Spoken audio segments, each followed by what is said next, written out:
지금 아시아에서 가장 뜨거운 나라가 어디인지 아시나요? 바로 몽골입니다. 넷플릭스 피지컬 아시아에서 갑자기 등장한 거대한 체격의 몽골팀이 전 세계 시청자들을 뒤집어 놓았죠. 도대체 저 사람들은 왜 이렇게 강한 거야? 헬스도 안 했다는데 몸이 어떻게 저게 가능해? 하지만 이건 시작에 불과합니다. 몽골은 단지 강하다로 끝나는 나라가 아닙니다.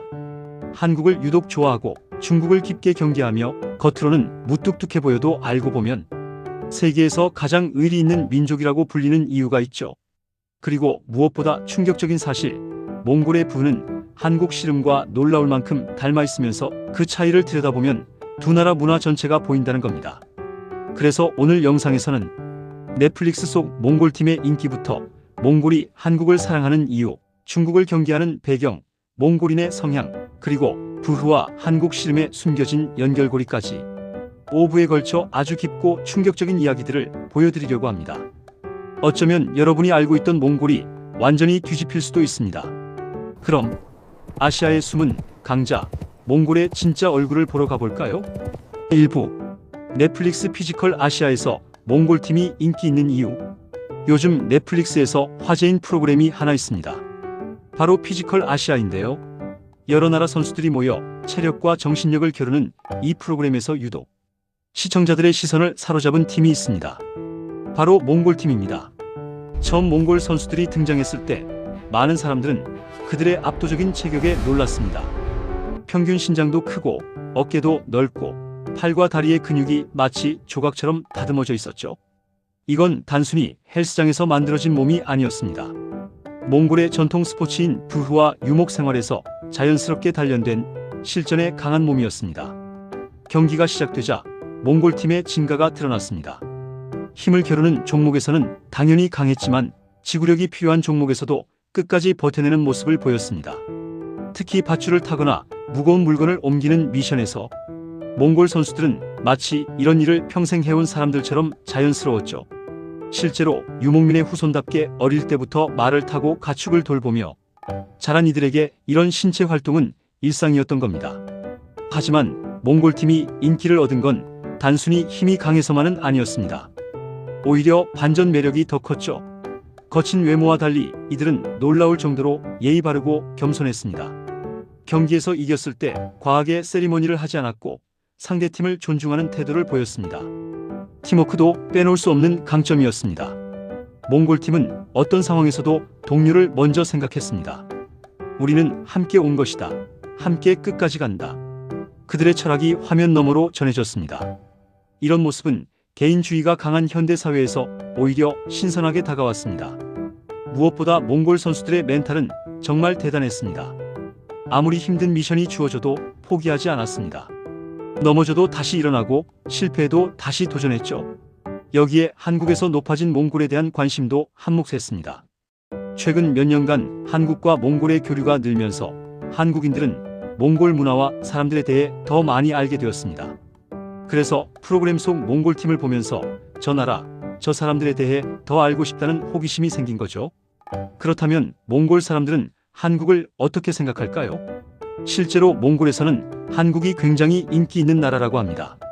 2부에서는 몽골인들이 한국을 좋아하는 이유를 깊이 있게 들여다보겠습니다. 2. 몽골인들이 한국을 좋아하는 이유.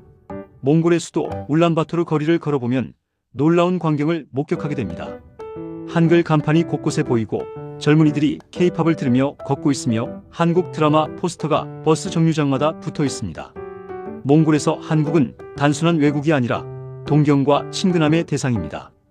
이런 현상은 1990년대부터 시작되었습니다.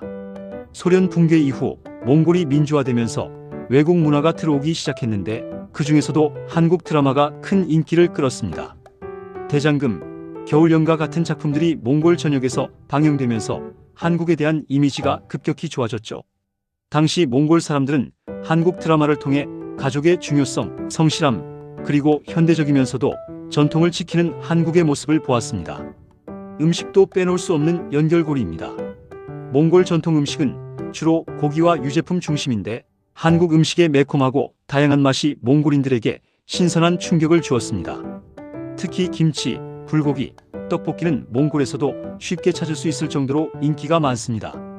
울란바토르에는 한국 식당이 수백 개나 있고 현지인들이 운영하는 한식당도 늘었습니다. K-팝의 영향력도 엄청납니다. BTS, 블랙핑크, 세븐틴 같은 그룹의 팬클럽이 몽골에도 활발하게 활동하고 있습니다. 몽골의 한 고등학생은 인터뷰에서 이렇게 말했습니다. 한국 아이돌을 보면서 꿈과 목표를 갖게 되었어요. 저도 열심히 노력하면 뭔가 이룰 수 있을 것 같다는 희망이 생겼어요. K-팝은 단순한 음악이 아니라 젊은 세대에게 희망과 영감을 주는 문화 코드가 된 겁니다. 실질적인 이유도 큽니다. 한국은 몽골인들에게 경제적 기회의 땅입니다. 2000년대 이후 많은 몽골인들이 한국에 와서 일하고 있습니다. 건설 현장, 제조업, 농업, 어업 등 다양한 분야에서 몽골 노동자들을 만날 수 있죠. 이들은 한국에서 번 돈을 고향으로 보내 가족을 돕고 집을 짓고 자녀 교육비를 마련합니다. 한국은 그들에게 꿈을 현실로 만들어주는 곳입니다. 교육 분야에서도 한국의 인기는 높습니다. 많은 몽골 학생들이 한국 대학에 유학을 오고 있습니다. 한국의 교육 수준이 높고 장학금 제도도 잘 되어 있으며 졸업 후 취업 기회도 있기 때문입니다.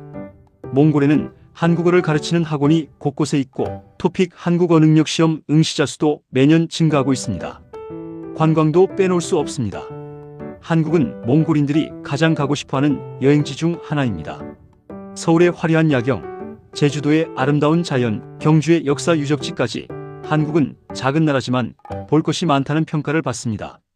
특히 드라마에서 본 장소를 직접 방문하는 성지순례 관광이 인기입니다. 몽골인들은 한국을 기회의 나라, 문화가 멋진 나라, 친근한 이웃으로 생각합니다.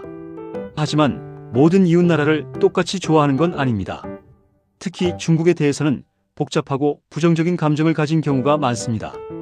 다음은 몽골인들이 중국을 경계하고 거리를 두는 이유를 역사와 현실을 통해 살펴보겠습니다. 3.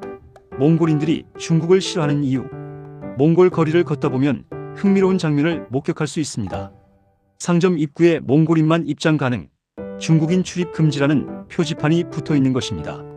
물론 모든 가게가 그런 건 아니지만 이런 표지판이 존재한다는 사실 자체가 몽골 사회의 중국에 대한 경계심이 얼마나 깊은지 보여줍니다. 이런 감정의 뿌리는 깊은 역사 속에 있습니다. 청나라 시대 만주족이 세운 제국은 몽골을 200년 넘게 지배했습니다. 그 시기 몽골인들은 자신들의 땅에서도 2등 시민 취급을 받았고 문화적 정체성을 지키기 위해 끊임없이 싸워야 했습니다. 1911년 신해 혁명으로 청나라가 무너지자 몽골은 독립을 선언했지만 중국은 이를 인정하지 않았고 몽골을 자국 영토라고 주장했습니다. 현대에 들어와서도 상황은 복잡합니다. 중국 내몽골 지역에 사는 몽골족들은 중국 정부의 강력한 동화 정책 아래에 있습니다. 최근 몇 년간 내몽골에서 몽골어 교육이 축소되고 중국어 교육이 강화되면서 몽골국 사람들은 우리 동족이 정체성을 잃어가고 있다는 위기감을 느끼고 있습니다. 내몽골의 몽골족은 약 600만 명으로 몽골국 인구 약 340만 명보다 많습니다. 그래서 몽골국 사람들은 이 문제를 남의 일로 여기지 않습니다. 경제적 측면에서도 긴장이 있습니다. 중국은 몽골의 최대 무역 상대국이자 최대 투자국입니다. 몽골의 광물 자원, 특히 석탄과 구리의 대부분이 중국으로 수출됩니다. 이런 경제적 의존도는 몽골 사람들에게 불안감을 줍니다. 중국이 우리 경제를 너무 많이 쥐고 있다. 언젠가 경제를 무기로 우리를 압박하지 않을까라는 걱정이 현실로 느껴지는 것입니다. 실제로 2010년대 초 달라이 라마가 몽골을 방문했을 때 중국 정부는 강하게 반발했고 몽골과 중국 국경에서 물류 검사를 강화해 사실상 경제 제재를 가했습니다. 이 일로 몽골 경제가 타격을 받았고 몽골 국민들은 중국의 경제력이 우리의 자유와 주권을 위협할 수 있다는 것을 체감했습니다. 문화적 자존심 문제도 있습니다. 몽골인들은 자신들이 징기스칸의 후손이라는 강한 민족적 자긍심을 가지고 있습니다. 그런데 중국은 때때로 징기스칸과 몽골 제국의 역사를 중국 역사의 일부로 편입하려는 시도를 합니다. 이는 몽골인들에게 견딜 수 없는 모욕으로 느껴집니다. 우리의 위대한 조상과 역사를 빼앗으려 한다는 분노가 사회 전반에 퍼져 있습니다. 개인적 경험도 영향을 미칩니다. 몽골을 방문하는 중국 관광객들이 무례하게 행동하거나 현지 문화를 존중하지 않는다는 불만이 쌓여왔습니다. 또한 중국 기업들이 몽골에서 환경을 파괴하며 자원만 빼가간다는 인식도 널리 퍼져 있습니다. 몽골의 한 목동은 이렇게 말했습니다. 중국 광산 회사들이 와서 땅을 파헤치고 물을 오염시키고 우리 가축이 먹을 풀을 망쳐놓습니다. 그리고 돈을 벌어 다시 중국으로 가버립니다. 물론 모든 몽골인이 중국을 싫어하는 건 아닙니다. 중국과의 경제 협력이 필요하다고 생각하는 사람들도 있고 개인적으로 중국인 친구를 둔 사람들도 많습니다. 하지만 전반적으로 몽골 사회에는 중국에 대한 경계심과 불신이 깊게 자리 잡고 있습니다. 이는 역사적 경험, 현실적 우려, 그리고 문화적 자존심이 복합적으로 작용한 결과입니다. 이렇게 주변 나라들에 대한 몽골인들의 시각은 다양합니다. 그렇다면 몽골인들 자체는 어떤 성향을 가지고 있을까요? 다음은 몽골인들의 독특한 성향과 문화적 특징을 깊이 있게 탐구해 보겠습니다. 다음은 몽골인들의 독특한 성향과 문화적 특징을 깊이 있게 탐구해 보겠습니다. 4. 몽골인의 성향과 문화적 특징. 몽골인은 어떤 사람들인가요? 이 질문을 받으면 많은 사람들은 강하고 거칠 것 같다고 대답합니다. 하지만 실제로 몽골에 가보면 생각보다 훨씬 복잡하고 흥미로운 사람들을 만나게 됩니다. 먼저 몽골인들은 자유를 무엇보다 중요하게 생각합니다. 이것은 수천 년 동안 끝없는 초원에서 유목 생활을 해온 역사에서 비롯됩니다. 게르를 짓고 가축을 이끌고 좋은 풀과 물을 찾아 이동하며 살아온 그들에게 자유는 공기처럼 당연한 것이었습니다. 오늘날 도시에 사는 몽골인들도 이런 DNA를 가지고 있습니다. 그래서 지나치게 간섭하거나 통제하려고 하면 강하게 반발합니다. 독립심도 강합니다. 몽골인들은 스스로 문제를 해결하는 것을 미덕으로 여깁니다. 초원에서는 이웃이 멀리 떨어져 있고 급할 때 도움을 청하기 어렵기 때문에 스스로 살아남는 능력이 필수였습니다. 이런 문화는 현대 몽골인들에게도 이어져 쉽게 남에게 의지하지 않고 자신의 힘으로 해결하려는 경향이 강합니다. 동시에 가족과 공동체를 매우 중요하게 생각합니다. 이것은 모순처럼 보이지만 사실 자연스러운 조합입니다. 혹독한 자연환경에서 살아남기 위해서는 가족과 부족이 서로 돕고 지켜야 했기 때문입니다. 몽골인들은 가족이 어려울 때 무조건 돕고 멀리 떨어져 있어도 명절이면 반드시 모입니다. 또한 손님을 극진히 대접하는 문화가 있는데 낯선 사람이라도 초원을 지나가다 우리 게르에 들르면 가족처럼 대접한다. 는 유목민의 전통에서 비롯된 것입니다. 솔직하고 직설적인 성격도 특징입니다. 몽골인들은 돌려 말하는 것을 좋아하지 않습니다. 좋으면 좋다, 싫으면 싫다고 분명히 말합니다. 처음에는 무례하게 느껴질 수 있지만 익숙해지면 오히려 편안합니다. 속마음을 숨기지 않고 표현하기 때문에 신뢰를 쌓기가 쉽습니다. 몽골의 한 사업가는 이렇게 말했습니다. 우리는 말과 행동이 다른 사람을 가장 싫어합니다. 차라리 반대 의견을 분명히 말하는 사람이 낫습니다. 인내심과 끈기도 몽골인의 중요한 특징입니다. 초원의 날씨는 변덕스럽고 가혹합니다. 겨울에는 영하 40도까지 내려가고 여름에는 폭염과 가뭄이 찾아옵니다. 이런 환경에서 살아남으려면 참고 견디는 능력이 필수였습니다. 그래서 몽골인들은 어려운 상황에서도 쉽게 포기하지 않습니다. 피지컬 아시아에서 보여준 그 강한 멘탈은 이런 문화적 배경에서 나온 것입니다. 도시 몽골과 전통 몽골 사이에는 차이도 있습니다. 울란바토르 같은 도시에서 자란 젊은 세대는 서구 문화와 현대 교육의 영향을 많이 받았습니다. 그들은 스마트폰을 능숙하게 다루고 영어를 공부하며 K-팝을 즐깁니다. 반면 시골에서 여전히 유목 생활을 하는 사람들은 전통적 가치관을 더 강하게 유지합니다. 하지만 두 그룹 모두 자신이 몽골인이라는 정체성과 자부심을 공유합니다. 외국인들이 몽골인을 만나면 흔히 이런 인상을 받습니다. 처음엔 차갑고 무뚝뚝해 보이지만 알고 보면 따뜻하고 의리 있는 사람들. 몽골인들은 낯선 사람에게 쉽게 마음을 열지 않지만 일단 친구가 되면 평생을 함께할 수 있는 깊은 관계를 만듭니다. 몽골인들의 이런 성향은 그들의 전통 스포츠에도 고스란히 반영되어 있습니다. 특히 부흐는 몽골 문화의 정수를 보여주는 대표적인 스포츠입니다. 그런데 흥미롭게도 한국에도 비슷한 전통 스포츠인 씨름이 있습니다. 다음 내용은 몽골 부흐와 한국 씨름을 비교하며 두 나라의 문화적 유사성과 차이를 재미있게 탐구해 보겠습니다. 5. 몽골 부흐와 한국 씨름 비교 설명. 두 남자가 서로를 붙잡고 힘과 기술을 겨룹니다. 한 명이 넘어지면 승부가 결정됩니다. 이 장면은 몽골의 초원에서도 한국의 모래판에서도 볼 수 있는 풍경입니다. 몽골의 부흐와 한국의 씨름, 두 전통 스포츠는 놀라울 만큼 비슷하면서도 각자의 독특한 특징을 가지고 있습니다. 먼저 역사를 살펴볼까요? 몽골 부흐는 적어도 2000년 이상의 역사를 가진 것으로 추정됩니다. 유목민들이 전사를 훈련시키고 축제 때 즐기던 스포츠였습니다. 징기스칸 시대에는 군사훈련의 일부로 부흐를 장려했고 우수한 씨름꾼들은 전쟁터에서도 뛰어난 활약을 했다고 합니다. 한국 씨름도 비슷한 역사를 가지고 있습니다. 고구려 고분 벽화에 씨름하는 그림이 있을 정도로 오래되었고 농경사회에서 힘과 기술을 겨루며 공동체의 결속을 다지는 수단이었습니다. 경기 방식부터 살펴보겠습니다. 몽골 부흐는 매우 독특합니다. 경기장에 특별한 제한이 없습니다. 넓은 초원 어디서든 할 수 있죠. 두 선수는 상대의 상체 옷을 잡고 시작합니다. 이 옷은 어깨와 팔을 드러내는 독특한 디자인인데 전설에 따르면 옛날에 여성이 변장해 대회에 참가해 우승한 적이 있어서 이런 디자인이 생겼다고 합니다. 경기 목표는 간단합니다. 상대의 팔꿈치나 무릎 또는 상체 어느 부분이든 땅에 닿게 만들면 이기는 것입니다. 한국 씨름은 좀 더 정형화되어 있습니다.